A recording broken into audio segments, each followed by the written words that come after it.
It's a tribute to Phil and his 30-year career as a children's book author. Stories behind the book tells the chronological story of Phil's journey through the world of children's books from the 1980s to the present day.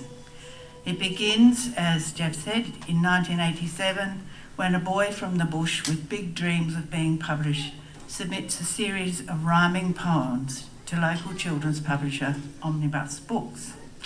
The result was goodness gracious. Phil Cummings' first picture book, which was published in Australia in 1989 and later in the US and Canada in 1991. The first time I sat to write, though, I remember it very well. It was a song, a lyric. I don't remember exactly what I wrote, but I do remember why. My brother David had just died in a car accident, and I wanted to make sense of that. So I started to write. And I have not stopped since that day, trying to make sense and understanding of the world around me, to try and create books that offer a window into the world of understanding for those people that read them.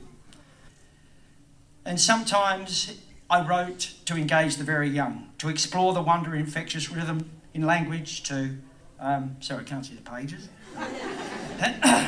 The beauty and power of its musical qualities, the fascination of alliteration and irresistible hook of prediction.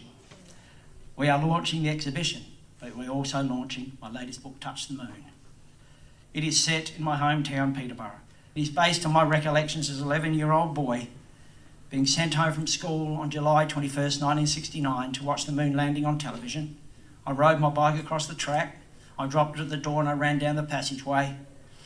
And I sat by the fire and was watching the moon landing on the small black and white television and kept saying, "Armstrong, just put your foot on the moon." And I looked outside and it started to snow, and it was a surreal feeling. When I look back to research this book, I thought, did that really happen or am I imagining it? But I found the newspaper article from the advertiser, and I was vindicated. 5 centimetres thick it was that day.